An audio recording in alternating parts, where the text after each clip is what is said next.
Greetings, everyone. Just wanted to stop by for a moment and discuss this game, Jurassic World Evolution. Do a little review in progress for everybody and just share with you my thoughts so far. Now, I haven't gotten super far into this game, but I want to discuss it a little bit. I don't know if we're going to do a full formal review, but for anyone who's on the fence about it, I want to show it off a little bit here and tell you guys why I'm enjoying it, but why you might want to hold off if you're not obviously into this sort of game. So what is Jurassic World Evolution? Basically, it's a Jurassic Park simulation game where you get to build and, manufacture and sustain your own park. Now, there are multiple islands, looks like 5 or 6 of them, and each comes with its own kind of brand of difficulty, and they are ramping up, it seems like, as I go on. This first one that you're seeing here is just the starting island, and it's not too crazy. You're not really getting into too many insane dinosaurs. You don't really have storms so much that are really affecting places, which storms can do. They can break stuff down. You can run out of power, and the dinosaurs can run amok. But so far, it's a great looking game. The presentation is definitely there. This is a full price game. And, for people here in the States, it's $60, but that's, with tax if you have that. But I got it off Steam. But I really enjoy it. I like all that it has to offer so far. Now, this game is more of a slow burn, or at least it is with these first few islands. It might get a little bit more nuts as it goes along. But right now, it's kind of like you deal with small problems, and then you just kind of move on from that and try to make your park as profitable as possible. So what the heck are you doing in this park? Basically, you kind of have one of 3 different trees, quote unquote, that you're going down. They're not really trees, but they're more so factions, I should say. So there's the science tree, the entertainment tree, and the security tree. Now, the science tree, that's where I'm kind of sticking to start off with, because it's more focused on just, trying to get more fossils, find more dinosaurs, in their DNA, and actually put them in the parks. The entertainment tree is all about trying to nickel and dime people, trying to get the most exciting, creative dinosaurs out there, but also putting up different shops and hotels and restaurants and things like that. The security tree is about weaponizing dinosaurs, trying to get them to fight each other, trying to get them to break out of their pens and kill people, and see how effective they are at combat. So the science tree was the one that spoke to me the most, except once in a while I do like to indulge and just kind of let, one of our dinosaurs, go out and do a little bit of hunting, as it were. And you kind of get different, faction rewards if you specialize. So with the science tree, I just unlocked the ability to go after one of these other dinosaur fossils that I probably wouldn't have gotten access to this early, and that's just one of the perks of that. I'm not exactly sure what the other perks are from the other trees, but I would reckon it'd be more along those lines. So you are creating this park, and you can do so in a number of ways. You can really get down to the nitty-gritty where you're obviously developing paths to these places. You have to make sure there's power lines going throughout, so that way if you get the electric fences for certain dinosaurs, which you definitely need, because if you make one of these dinosaurs and they're a little too strong, they will go and they will break through your fence, which I found out recently, and I was like, oh my gosh, I gotta stop this. So when that sort of thing happens, you have to upgrade your security, and you also have to send out your various kind of workers to tranquilize them, so that way you can minimize more damage to themselves and to park guests, and then you can safely and securely transport them back to an enclosure, a stronger enclosure, so to speak. One of the things I really do enjoy, though, about this is the actual look of the dinosaurs themselves. I haven't gotten to the more classic ones that you would kind of tribute with Jurassic Park. Obviously, you're probably seeing Triceratops here and there, but, I haven't seen the T-Rex yet. I haven't seen the Raptors, the Brachiosaurs, and anything like that. But just the models themselves look wonderful. Each time a new one has been incubated and is released into an enclosure, they have this great little cinematic that you can skip after you've seen it, enough times. You don't have to keep watching these. But they just all look and sound so good. Also, speaking of sound, there's some voice acting in this game, and there's 4 or 5 different people in here, each one of those different branches for security, for entertainment, for science. There's also kind of like this, this suit or lawyer type guy who's trying to get you to make the park profitable. They also have 3 people. I'm not sure if it's Bryce Dallas Howard, but they also have Chris Pratt's character, Owen Grady, in this one. So it's Claire, Grady, and they actually have Dr. Ian Malcolm, so Jeff Goldblum's in this game. I like Jeff Goldblum. I think he's pretty funny. I will say this, though. They say he's Dr. Ian Malcolm, but he's basically just Jeff Goldblum reading lines. So just listening to him pop up every once in a while and say something kind of snarky or kind of weird it's a nice little touch, and it just adds to the overall presentation, like I was saying before. Now, along with that, this game, besides just the dinosaurs, looks really good. I think the storms and the weather look wonderful, too. From the two settings I've been to, they're distinct enough, and I believe that there's one setting where it's primarily only at night, which I'm not exactly sure what kind of differences that's going to bring to the table. But to unlock these other islands, you have to get these primary islands, the ones you start off with, up to a certain level, like a star rating.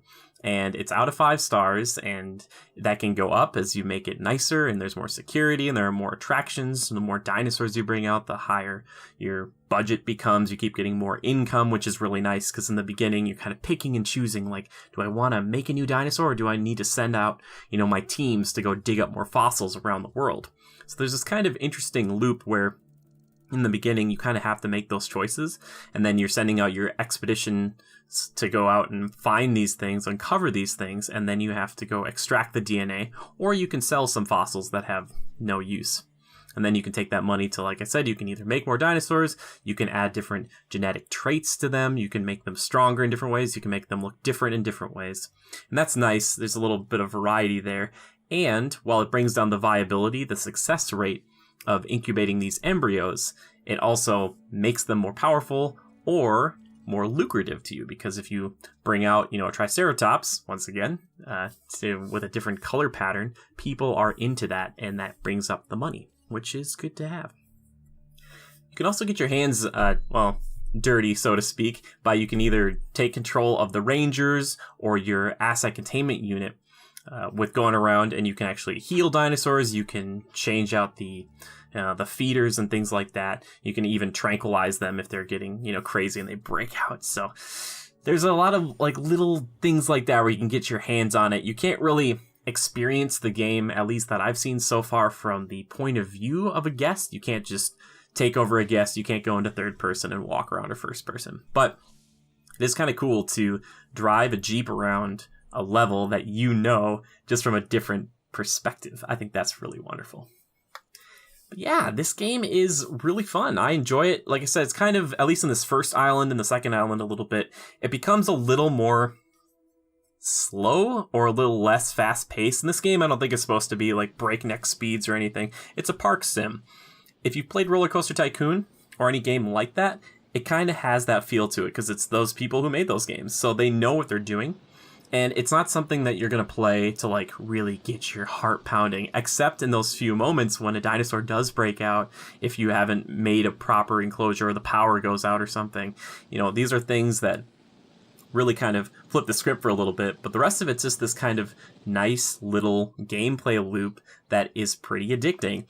I found it hard to take myself away because it has these moments where it feels kind of like a mobile game in that you have to send your expedition out, and that's going to take 2 minutes, or it's going to take 4 minutes to extract the DNA to make this embryo have a higher % chance of being successful. And you're just like, oh, I'll just do one more little thing, just one more little thing. Or I guess maybe that's more like Civilization that I'm thinking that way. But yeah, it's really cool. And like I said, I'm just kind of scratching the surface here. And if this game looks interesting to you from this perspective, from what I'm showing you here today, I think you'd enjoy it. I think there's a lot to like. And there's plenty to micromanage. You can even change the pricing in stores of different things that you're selling if you want to get down to that level. But just the dinosaurs themselves are obviously the main attraction. And I'm really excited to kind of dig into it more, play it a bit more, and just kind of relax with it. Because not only do you have pretty good voice acting and the cool dinosaurs, but you also have this lovely music that comes on every once in a while. They've got the theme that plays from time to time, but just kind of enjoying this nice orchestral score as you're looking over your beautiful, beautiful park, and just kind of making sure every little thing is great. And I feel like when I make my, subsequent parks, that they'll be so much better by comparison, because I've learned which buildings to put next to each other, where to put different key elements within the park. Not that the hotel should be really close or really far away from some dinosaurs, but I think to myself, well, hey, maybe I'm going to put my hotel like closer to like if I want to make a T-Rex paddock one day. And so that way people can be like, oh, it's like a special thing. I don't know if that's got any gameplay element, like, you know, ramifications, but to me, I think that's really cool. So keeping that in mind and maybe not letting my dinosaurs kill everybody because that really brings down your score.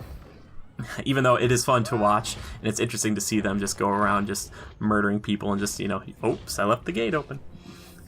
Yeah, but there you go. That's what I'm going to say for now. If I had to give it a score, I don't even know. I'd probably say it's at least an 8 out of 10 or a 7.5 out of 10 or something like that. I'd recommend it, but only to the people who like this sort of game. I wouldn't say this is something that you want to get into if you want to get that feeling that you're being, you know, like in a Jurassic Park or Jurassic World movie. It's not really high action or intense in that respect, but I would imagine and I'd reckon that later on down the line with these other tougher islands with these bigger and stronger dinosaurs and the chances of storms knocking out your power and having other, you know, inside problems, like I've heard you can actually have trainers or other staff members poison your dinosaurs, so you have to deal with that too and like make sure they don't die because your dinosaurs have a certain lifespan and you want to get as much out of them as possible, you know, with money wise, as it were. So yeah, lots of problems that you have to deal with in this game, but it's really fun and it's pretty relaxing, at least for me right now. So if this is the sort of game that you're into, then I would recommend checking it out. But if you want to wait a little bit, if you're kind of on the fence, I totally understand. So yeah, just let me know what you think about it. If anybody has been playing it, if you've been playing it, please comment down below. Let me know if you're liking it, if you're not liking it, what things you appreciate, or maybe things you wish they had in the game. So thank you guys so much for stopping by for this little review in progress, as it were, a little rip for you, RIP.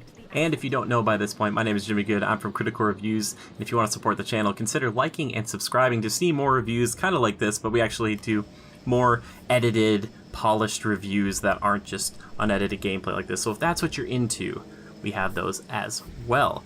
So thank you so much for stopping by. If you want to support us even further, though, check us out on patreon.com/criticalreviews or just share us with a friend. That can totally help. But like I said, please let me know what you think of the game. You can tweet at me. I'm at JimmyGood013. I want to hear your thoughts because this is a dialogue. This isn't a dictation. So please hit me up anytime, and thank you guys so much for stopping by. And just remember to adapt and overcome.